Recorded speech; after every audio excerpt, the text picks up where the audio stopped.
Now, Paralympics is under IOC, which is the International Olympic Committee. You know, they are affiliated to them. We are standalone.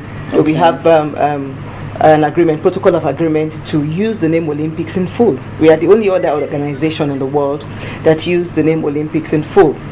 And when it comes to the kind of athletes that Special Olympics use, we don't discriminate. As long as you have intellectual disabilities, you're welcome, and to do whatever sports according to your ability. But with Paralympics, you know, they pick the elite athletes, and you must be financially able also to participate in Paralympics. Special Olympics, we don't care if you have the money or not. Most of our athletes don't even have money, because people with intellectual disabilities are regarded as the forgotten of the forgotten. People don't relate with them. You would rather, if you have somebody with intellectual disability, a Down syndrome for instance, and an amputee, the tendency is that you will take the amputee and train for sports than to take somebody with the Down syndrome person, because you believe that where you're going to start from, this person will not understand. But Special Olympics, is out to prove that, hey, no matter what happens, if you teach them in the way that they can understand, they can do better. They will understand. They will understand. For instance, we had our summer games last year in Athens. You know, we normally have our summer games a year before the Olympics summer games, and our winter games a year before the Olympics winter games. And we came back also with so many. We came back with 6 gold medals, 6 bronze, silver, and about 9 bronze medals. You know, yes, the organizations that sponsored us were there to welcome us. You know, they made the athletes very proud. But the government didn't even notice us. While we were in Athens, the ambassador was with us. That was the best we got. But we also informed the Nigerian government that we were going there. We were taking athletes to represent Nigeria, but we didn't get anything. You know, they didn't even sponsor us. So yes, the private organizations did a lot for us. So that's the difference. You were there representing Nigeria? We were there representing Nigeria. We went as Team Nigeria. We went with the green and white colors, you know. But nobody noticed us athletes. But you know what? The athletes themselves came back, because Special Olympics is all about changing lives. They came back and they are different. You know, the families are happy that for once, somebody said that I may never be able to invite you for my son's wedding because he's intellectually challenged, or invite you for his graduation. But I can invite you to watch him, and I can invite you to celebrate with him when he gets a gold medal at an Olympics competition. And that was what happened. The parents were excited that, somebody they thought could never achieve anything went outside Nigeria, represented the country, and came back with gold medals, but didn't get any accolades.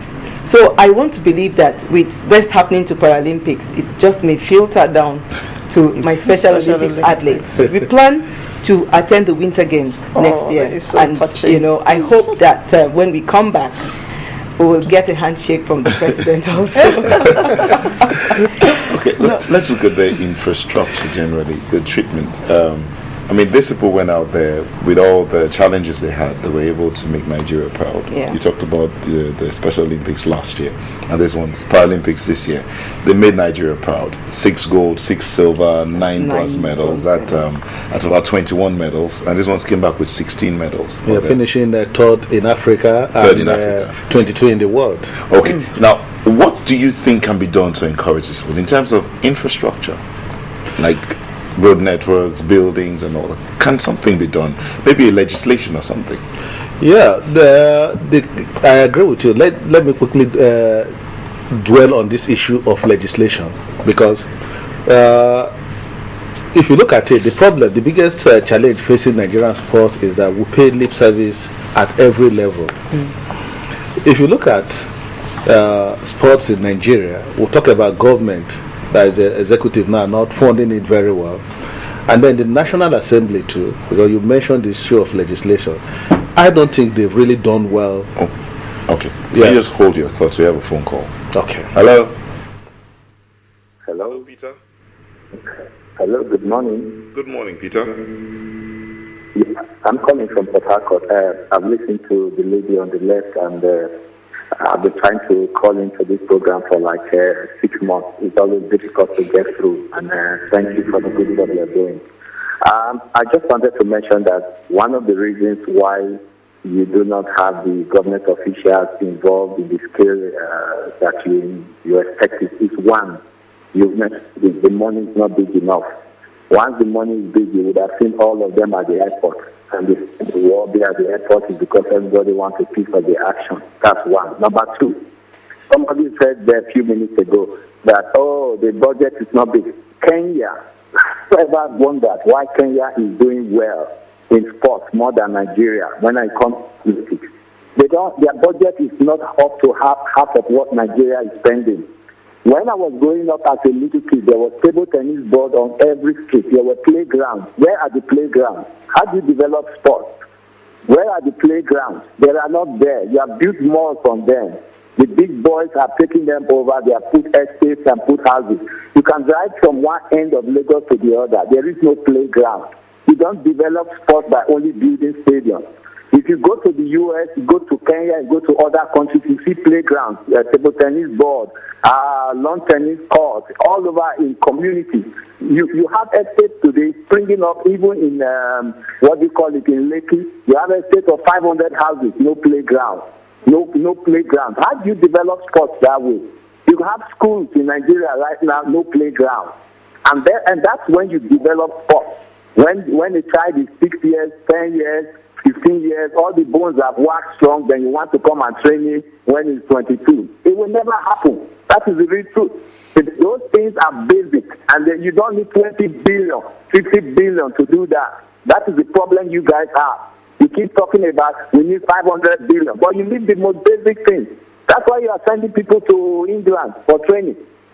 And I mean, when I was growing up as a child, there was table tennis on every area. There was playground everywhere, but they are not there now. The only time you see people playing football now is during environmental. They are playing ball on your street. All right. You have to tell yourself the truth, gentlemen and ladies. Thank you. Thank you.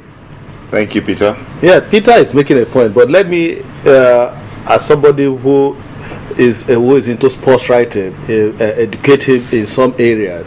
If you look at the All Africa Games, for instance, and the Commonwealth Games, Kenya cannot come anywhere near Nigeria in terms of achievement. Okay. We're always there. Long distance. Yeah, we're always there, competing with Egypt and South Africa, first, second, third.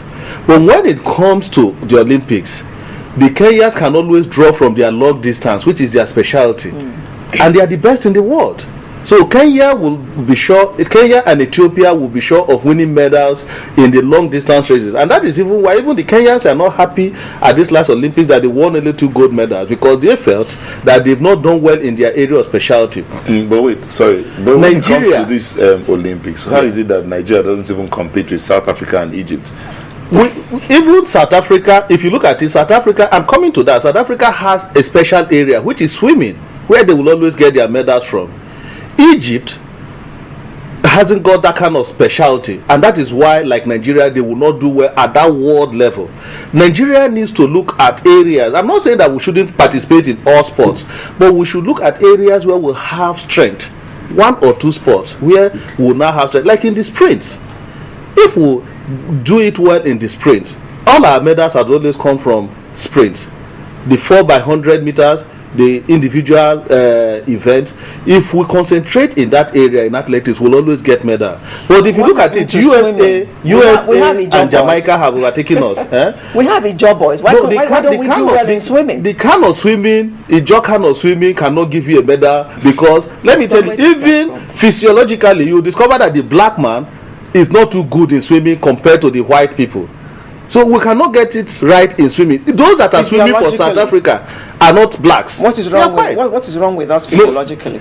So there are areas. If you look at Russia, for instance, you can't beat them to it when it comes to weightlifting. They are the best. In table tennis, you cannot beat China. They are just the best. But we beat Russia this time at the Paralympics.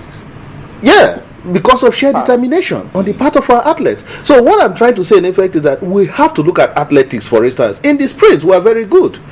We have to concentrate and ensure that we give our elite athletes the very best of training. I'll give you an example. I've always mentioned somebody like Regina George, who is based in the United States. Somebody like Omotosho. These are girls that are between 20 and 22. And getting to the semi-final of the Olympics in their very first outing was a fantastic one.